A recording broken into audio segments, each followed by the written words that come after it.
Peggy 3.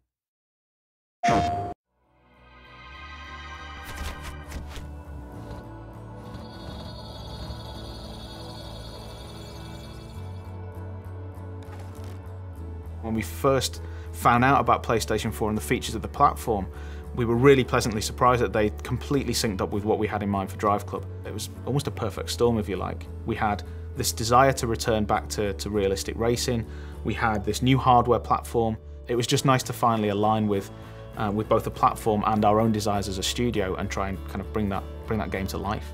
One of the things that we really liked was this idea that this was for an integrated, social generation of gamer who are now used to immediacy, connectivity, and an untethered relationship with their video games, where they are in touch with those game worlds when they're on the bus, when they're at work, 24/7. We've taken everything that we've seen from the massive rise of social networks since the last console cycle, and really that's become a core pillar of what PlayStation 4 is all about.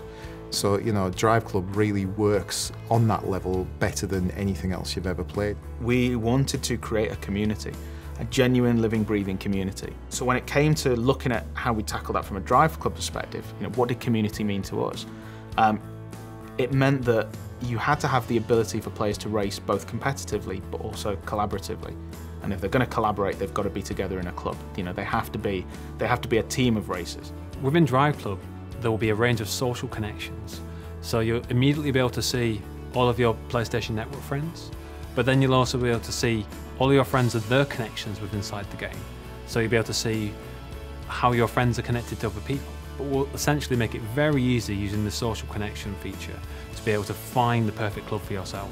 What we want to achieve with DriveClub is basically a game which transcends the standard racing experience. We want to make it so that it's motivated and driven by the community itself. So it's very much a case of players getting involved, creating their own events, and actually building a community around the tools that we offer them. So at the core of DriveClub, you have the ability to, anything that you do in the game, any time that you set, any score that you set, you can bundle that up as a challenge and then send it to friends, club mates, even complete strangers. You know, you can pass this data on to them and say, look what I did, I dare you to beat it. Challenges are not just to send and forget.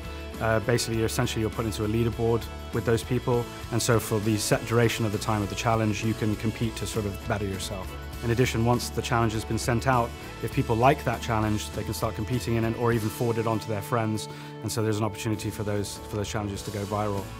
One of the key ways the PlayStation 4 really enhances the multiplayer experience in DriveClub is the fact that every single section of every one of our tracks, our real-world kind of breathtaking, beautiful vistas, has data that can be turned into challenges for the best times, the best drift settings, the best 0 to 60 records on every straight, on every bend, on every turn, every piece of camber, every surface type has data that can be turned into challenges which can then be sent to others. That's only achievable on this console with this brilliant new emphasis on connected gameplay. DriveClub isn't a professional racing series. This isn't Formula 1 or IndyCar or anything like that. This is just a bunch of people that love cars, that love racing, that want to compete together, collaborate together, that just want to turn up to a location and just put their tyres on the asphalt, you know? We want to make sure that, you know, irrespective of your level of skill, whether you're a hardcore racer or just casual racer, that you can pick up and play. But it has those layers of depth inside there, so if you are a skilled player, you can shave off those tenths of a seconds per lap. But if you are a casual player, you can pick it up and play and still post a good lap time. We want people to be able to pick up a car and go, this is fun, I can tell the difference between that car and get around this corner, look at me drift, isn't it brilliant? You know, we've just expanded the model to the point where it's easy access, but difficult to master. It's very much a case of everything that we do in this game is going to make the player feel cool. We want to actually make people understand the fact that this isn't a hardcore racer. It's not a simulation in any way, shape or form. It's about having fun in cars on very fast roads. And of course, you know, being able to actually send out that information and by cool videos, screenshots, and even sharing it to things like Ustream and the like is absolutely integral to that.